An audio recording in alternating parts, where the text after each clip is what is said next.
چې منظور د نوم نه او د هغه اصیلو پښتنو د نوم نه ډېرې سوء استفادې وشوې چې دننه په خیبر پښتونخوا کې ځوریږي، کړیږي، تباه دي، اور ته ناست دي او دا هر څه د دې د خاطره کیږي چې بې پلاني ده. اوس ته راشه په امریکا کې د ATM خلک وګوره، په داسې موټرونو کې ګرځي لاله، داسې فیچرې لري چې ما او تا شاید په خپل عمر کې هغسې فیچرې لیدلي نه او چې دې پوښتنه وکړي چې کار دې څه شی دی، والا د ATM دفتر کې ناست یو که نه، راځه که لډو وهي.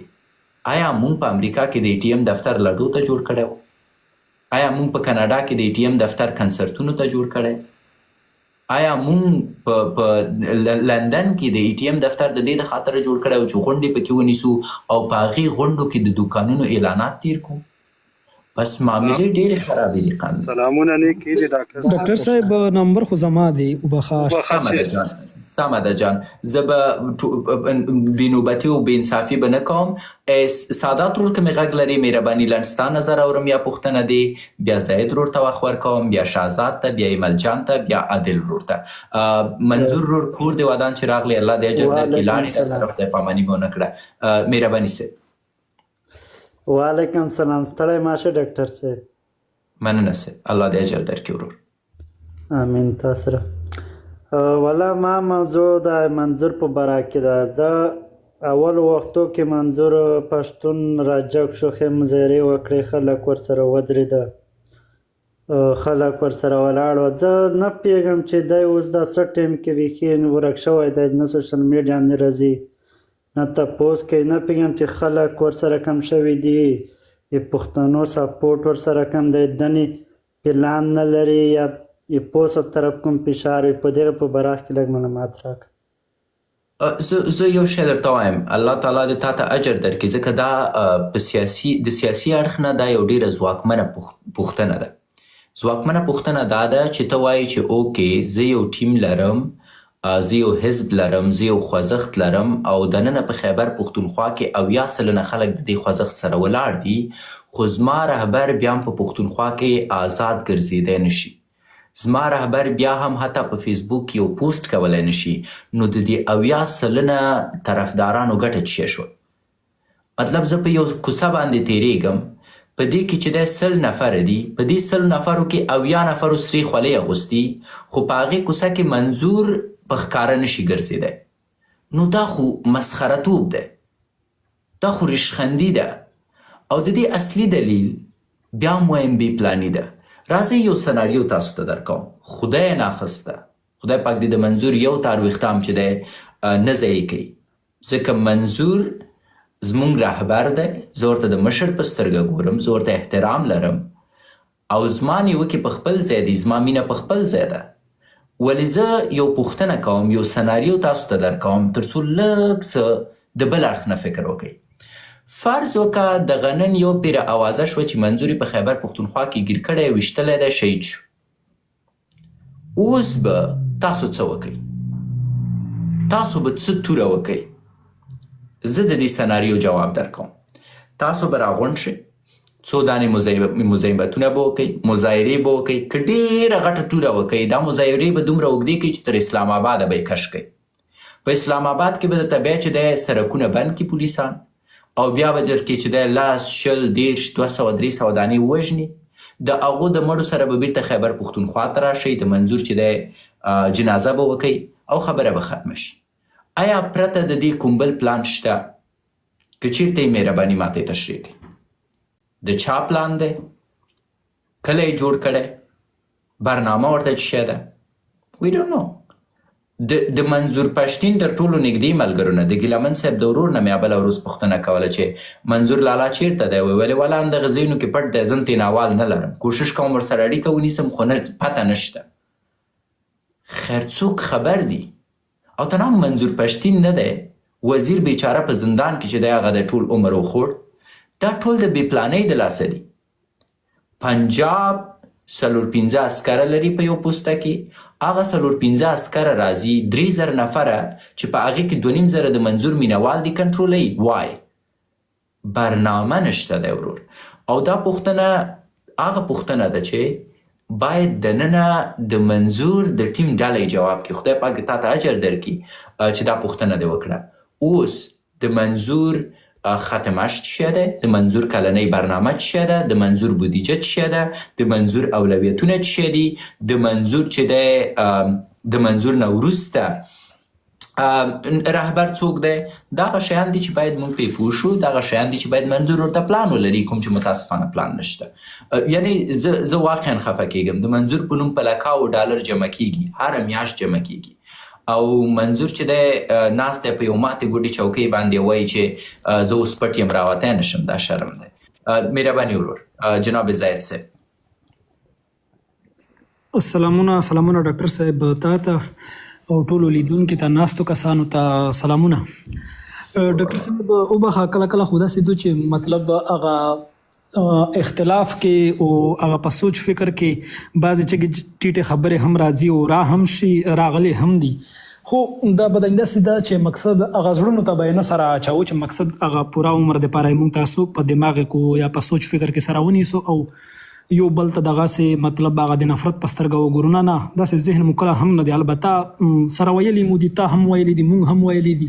خدي کړي جان مهرباني اصل موضوع تم راځو خانمې پوهېږم د یو شی درته وایم، ته هم پوهېږې زه هم پوهېږم. مونږ دا بحث د دې د خاطره کوو چې پښتانه راویښ شي. وایه جان. بالکل ډاکټر صاحب ته مطلب هغه خبره دی. اول خو دغه خبره چې مقصد تا په د لایف کې اول سٹارټ کې اول شروع کې دغه خبره وکړله چې مقصد مانه کومه غلطۍ شوي وي یا مې کوم بدرت چاته ویلی وي یا څوک ازار شوي وي، ما ته باید ووایي، ریفرنس راکړي. او زه په کې اول یو خبره خو کوم چې په کې زه نور هغه ستا د خپل سوچ فکر ذهن خبره ده کاته منې او کنه، خو درته وایم یې زه دغه وایم چې مقصد ته په د څو ورځې د مخه چې مقصد د په کوم لایفونو کې کوم لایفونه دی نیول او کوم نیوکې دی کولې، هغه ستا اختلاف به د حمزه سره او یا به د بل چا سره او یا به د بل چا سره و، خو هغه غوسه او هغه الفاظ مقصد تا چې هغه ټولو پښتونخوا ته یادول یا کارول مقصد هغه د حق نه و. په ای باندې ډاکټر صاحب وبخښه د خبره درته پوره کړم. او مقصد مې دغه دی چې د هغه نه نفرت خوارېدلو نوره چې مقصد ته که تنقید کوي یا بل څه خو په داسې الفاظو کې چې وشي چې په هغو باندې جوړ راځي نه کې توړ. کوټ تا ونه کراته درته وایم ډاکټر صاحب په اکثر لایفونو کې دا خبره هم کوله چې ستاسو نه پنجاب ښځې بوتللې، په کورونو مو پنجابیان ننوځي. ډاکټر صاحب کا ډېر ننوتلی وي، خو په لایف کې یوه پښتون سړي ته دغه خبره کړل لکه دا مرګ دی. دا زه د خپل ذهن سوچ په فکر کې درته وایم ډاکټر صاحب چې دا لکه یو سړي باندې چې بالکل مړی یې کې چې خور په غور ورکړي چې مطلب ستا خور مور ته هلته فوجیان ورننوځي، که ورننوځي هم باید هغه په ادب کې سړی لږ ورته ووایي ډاکټر صاحب. او کلیام چې هلته پښتانه ناست وي.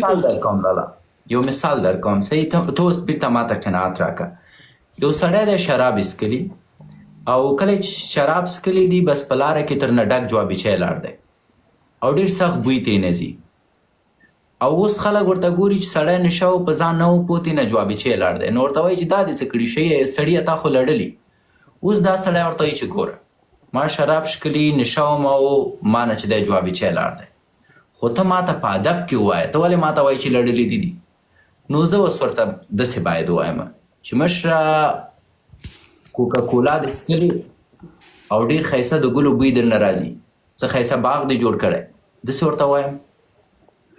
دا ډاکټر صاحب مقصد دغه ستا خپل سوچ دی، خو دا ما خپل زه تا نه پوښتنه کوم ستا سوچ څنګه دی؟ زما خو درته وویل چې ګوره کامن سنس به وایو که نه، داسې ته راته ووایه یو نفر شراب څکلي په کلي کې او د سړک په سر ته یې جوابیچی لاړ دی او دا د کورت په طرف روان دی، خلک دته څه وایي په هغې وخت کې؟ ستا په نظر اکثریت خلک دته چې پیغور ورکوي په کومو ادبیاتو کې ورکوي؟ مثلا ورته وایي چې څه مبارک ګلان دې شیندلي، څه ښایسته بوی دی، سړک دی چې دی د ګلانو نه ډک، داسې ورته وایي؟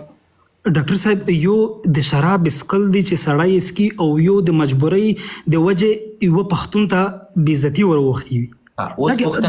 توپیر خو په دې زه فقط پوښتنې کوم ورور، ته ما ته جواب نه راکوې مشکل نشته ځکه خلک قضاوت کوي، زه فقط پوښتنه کوم. په تیرا کې د پښتنو نفوس څومره دی؟ زیات دی ډاکټر صاحب، بیخي زیات دی. خیر نه پوهېږي مشکل نشته، اما زیات دی. کله چې عملیات د تیرا شروع شوه آیا دا عملیات د پارلمان د لارې قانوني اعلان شوي و او کنه؟ بالکل اعلان شوی و. د دې عملیاتو چې ته وایي چې قانوني اعلان شوي و هغه وخت قانوني حیثیت خپلی چې د دې عملیاتو اجازه د خیبر پښتونخوا اعلی وزیر ورکړې وه. او بالکل یعنی ته وایي چې د خیبر پښتونخوا اعلی وزیر نوم یې څه دی لالا؟ سهیل افریدی دی که نه؟ او پښتون دی که نه؟ د اجازه ورکړې وه چې تاسو لاړ شئ په تیرا کې چې اکثریت او ډیر زیات پښتانه اوسیږي د دوی ښځې راوباسئ او کورونه یې ورته وران کوي، همداسې و نه؟ او بالکل. پس دا عملیاتو کې پنجابیان لاړه د پښتون په اجازې باندې د پښتون ښځه یې ورته د کوره راویستله او د سړک په سر یې بې عزته پرېښوده که نه؟ بالکل. خو تا خو زما ټولې خبرې بیرته وکړې. نه ډاکټر صاحب نو تا خو پرېښود تا هم پښتون ته ورکړه. دا اوس ډاکټر صاحب نه ګوره تا الته دغه نامونه خو دې نه دي پې کړي جان؟ تا خو الته دغه نام نه دی ور باندې کړی چې تا خو الته لکه ټول پښتون دی یادول. ګوره ورور ما مې فقط خپلې خبرې وکړې کومې مې چې پخوا کړې وي. بیا هم درته وایم د پنجاب مرتد فوج خپل الفاظ درته وایم که چېرته مې غلط ګوره جان ته یې په کولو نه شرمېږې اما ما ته وایي چې ته یې ولې وایې دا داسې دی لکه انسان چې بېلاري لاړ شي خپل مخ تور کی او ته ورته چې بېلارې ما ته د بېلارې وي صحیح ده چې بېلارې یم په ادبیاتو کې راته وایه بېلارې راته مه وایه راته وایه کسب کاره څه کوې سړیه تا ته به کس دي بېلاریتوب بېلاریتوب دی منافقت منافقت دی مرتدتوب دی بېغیرتي بېغیرتي ده. اوس زه یو انسان ته چې بېغیرته دی په ادبیاتو کې څنګه هغه پوه کړم چې دا بېغیرته دی زه ته یې ما ته لار راوښیه زه یو بېغیرته انسان ته په ادبیاتو کې څه ووایم؟ ډاکټر صاحب زما دا مقصد نه دی چې زما فقط دغه مقصد دی چې الته د کوم خلکو د لاسه چې الته بې عزتي رسیږي د کوم خلکو د لاسه الته چې د ناخوالۍ رامنځته کیږي او پښتون په بې عزته کیږي په زورل کیږي او باید هغه خلک مخامخ ټرګ لکه دا ټولو ته چې نه وشي. زما صرف فقط دغه دی ما داسې نه دی ویلي چې راته وایه ما داسې ما دا ویلی دی چې ته صرف په اویلو کې فرق راوله. نه زه بیا هم وایم ورور مې زه یو ځل بیا وایم زه وایم ګلخانان دومره بې غیرته دي اوس هر هغه څوک چې ورته زور ورکوي باید یو کار هم کړی و ځکه تیرا چې کوم پښتانه دي که نه هغو کې چې کومه میندې د سړک په سر راووتل شوې تا ماشومان لیدلي چې په تیرا کې یخنۍ وهلې وه چې مړه شوه شهیدان شوه؟ او بالکل. تا هغه میندې خویندې لیدلي چې په واورو کې چې دی پښې لړزېدلې او وغورځېدې له منځه لاړې شهیدانې شوې؟ او بالکل بالکل. دا الفاظ ته څنګه ته دا حالت څنګه بیانوي ورور؟ څومره حوصله چې ما کړي څومره چې ما دا خبرې راتاو کړي کولوله کړي مې دي او ډېر ډاکټر صاحب دلته بل سوال دی ګوره دغه کس چې کوم دی په دغه ځای کې زه اختلاف در سره لرم د کومو خلکو د لاسه چې دغه کار وشو د کومو خلکو د لاسه چې دغه کار وشو او چې کوم خلک په خلافت باندې ولاړ دي اختلاف ورسره لري او یو کس ته وایي چې ته د پنجاب سره راته ولاړې او ته هغه کس بیا راته سپورټ کوي ته د منظور سره اختلاف لري او دغه د عمران خان ډله او عمران خان چې د کوم دغه د تیرا ماشومان یې وژړول د کوم د تیرا ماشومان شهیدان کړل په پنجابیانو باندې ته د دې طرفداري راته کوي او چې کوم خلک په مقابل کې ولاړ دي که ډېر وس یې نه کېږي ورته وایي چې دا ته کوي دا ته یې دا اوس په ځای پوښتنه ده او زه تا ته بیرته ګوره ورور زه فقط تا نه پوښتنه کوم خیر دی صادقانه جواب راکوه ګوره تر اوسه پورې ما ته اوس همغږي شو په یو شي باندې سره جوړ راغلو زه تا نه پوښتنه کوم یو د پی ټي ایم ډله ده یو د پی ټي آی ډله ده صحیح ده اوسني شرایطو کې د پی ټي ایم ډله راخلو د پی ټي ایم د ډلې سهیل افریدی راخلو خوښه دې ده د پی ټي آی د ډلې سهیل افریدی راخلو د پی ټي ایم د ډلې منظور پښتون راخلو کوم یوې لوکس کور لري؟ سهیل افریدی. کوم یوې لوکس بنگلې لري؟ سهیل افریدی بشکه. کوم یوې لوکس موټرې لري؟ سهیل افریدی. هر څه د کوم یوې د پنجاب په حکومت کې کارونه زر کیږي؟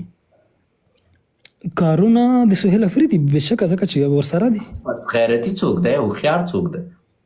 نه نه نه نه نه ډاکټر صاحب دلته بیا د ته په غلط شوي وبخه. نه ولې غلط یم زه تا ته وایم یو نفر دی پښتون دی لوکس کور د پنجاب نه اخیستی لوکس بنګلې یې اخیستي، لوکس موټرونه یې اخیستي، د پنجاب نه پیسې اخلي، اعلی وزیر هم دی، پنجاب ورته دغه هم ورکوي.